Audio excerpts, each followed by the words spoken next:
making no apologies. That's it, umhlaba mawuhlulwe, so that our people can have access to the land. Life is difficult, but you must soldier on. Don't give up. If you are a coward, you don't belong here. Hi guys, welcome to my YouTube channel. Welcome to Simple Politics. So, there is a big war in the Democratic Alliance right now.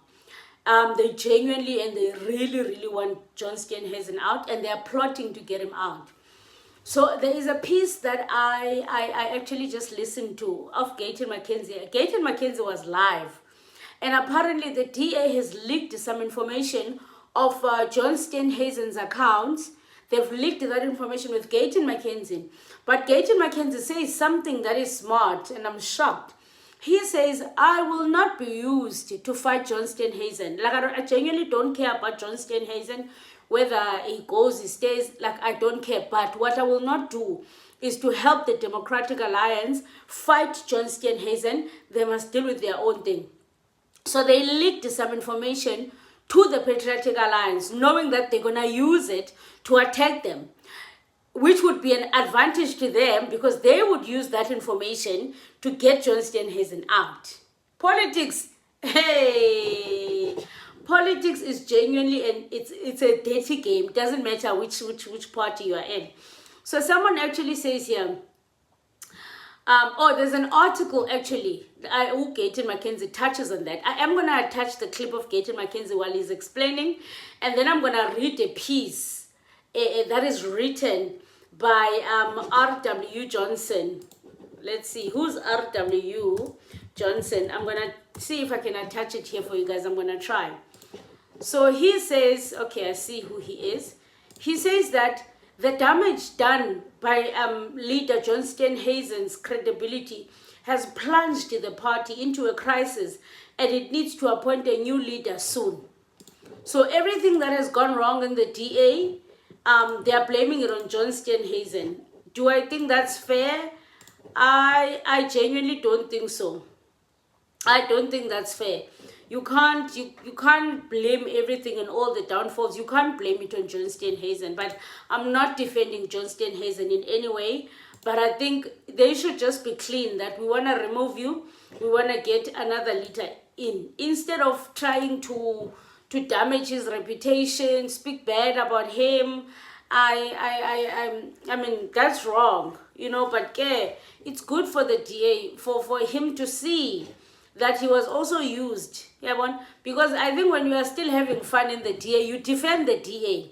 Ask about Musima man, you defend the DA, go, yeah, we are the best, we are everything, until they come against you. The same thing they did to Ronaldo Host, the same thing they did to him. After that, Ronaldo Host has never been the same again. That's the same thing that they're going to do here on John Steenhuisen. And it's good for him to learn. Uguti, these people, they are not what they say they are. Okay. But before we get right into that, let me play the clip of Gayton Mackenzie. I think it's actually also very mature of Gayton Mackenzie to kind of choose his battles and say he's not going to get involved. I think that's big of Gayton Mackenzie. That's interesting. So yeah, let's play this clip quickly. Let me tell you something. They've given us the bank details of 4 weeks ago. They've given us the bank details of John Steenhuisen. And they showed us how John Steenhuisen buying on the thing. I said to John Steenhuisen, I've got your bank details. I'm not going to use that against you. Because ons word nie gebruik in die PA om DA fights to fight. You're not going to use me. I told John Steenhuisen. I said, listen, just know that the guy I trust, the gay guy in our party, I trust him very much. He came to give me this envelope. He got it from somebody in the DA. I told John, I'm not going to use this because that's not our style. And PA will not be used for the fight in the DA. I never I just burned those things. And I shredded them. Because I'm not going to be used. If you want to finish it other than the DA, because the war has started, Zille will no run as a liar. So they can deny it all she likes. Let me tell you, all the information about John that comes to the PA comes from them. They can stand, they can say what they like. Luckily for me, I went straight to John Steenhuisen and I said, Puri, I'm not playing this game.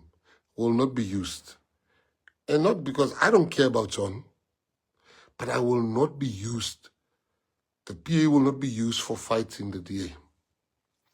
The DA is in the middle of a war. They want John Steenhuisen out. They can deny that. There's a guy called, forgot his name now. He wrote an opinion piece in the Sunday Times. He did a hit piece on John. He did the hit piece on John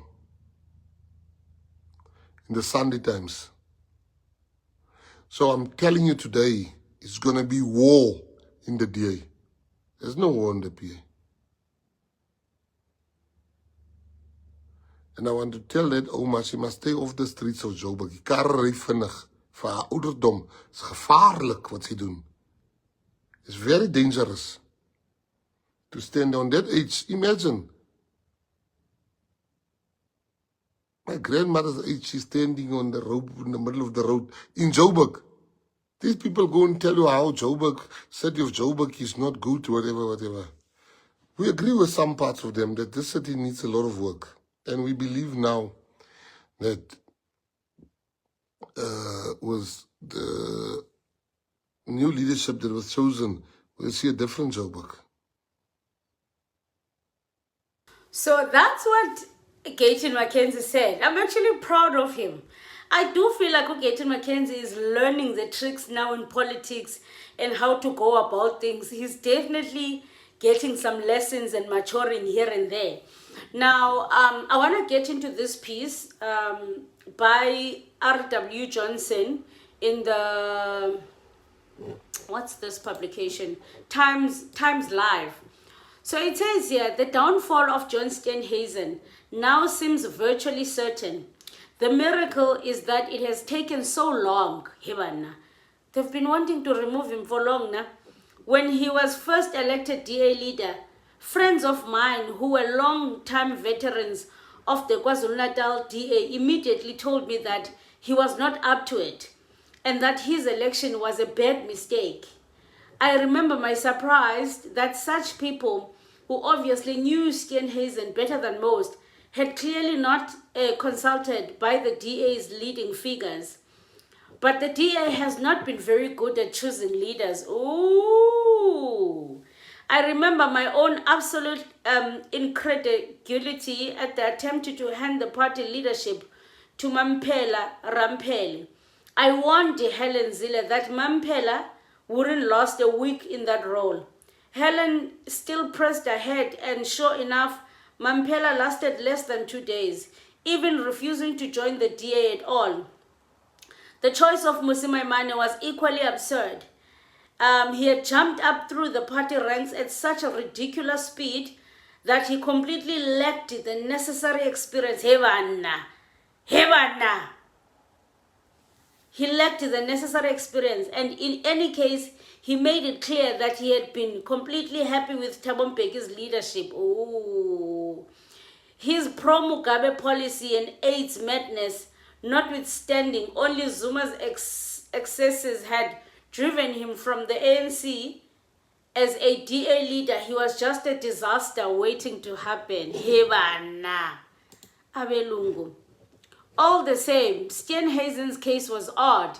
It appears that his first job after leaving school was being a Durban city councillor. Hebana. He served 10 years in that role before getting elected to the provincial legislature in 2009, only to have to resign the next year amidst a lot of mercy publicity over an extramarital affair. He was then chosen as the DA parliamentary candidate and became an MP in 2011. That is to say, he's now 49, and the DA has already been his meal ticket for 26 years. Ooh, that's low. That's so low. So they're saying that the DA has been feeding him for 26. That is so low because after matric, he got into politics. That is so low. He holds no professional qualification and seems never to have held a regular job. Oh, that is so low and harsh. Wow. Wow. That is so low and harsh. Wow. Oh, hi guys.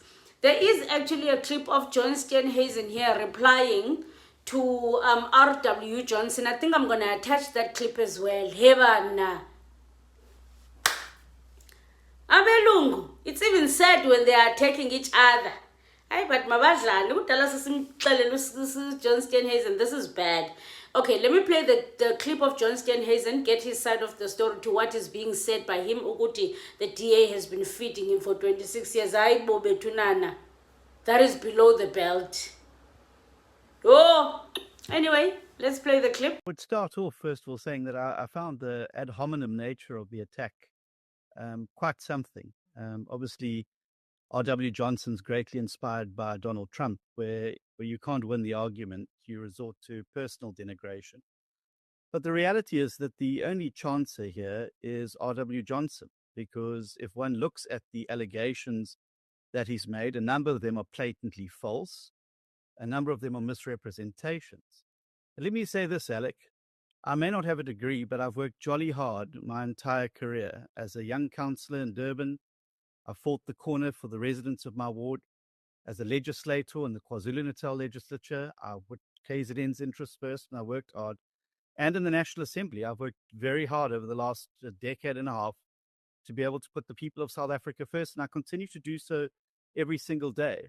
And I think it's rather insulting of R.W. Johnson to assume because somebody doesn't have an academic qualification that they're somehow unworthy to serve in Parliament or to be a public representative. In doing so, he would essentially rule out around 80% of South Africans from ever serving in public office. Now, that's elitism of the worst order.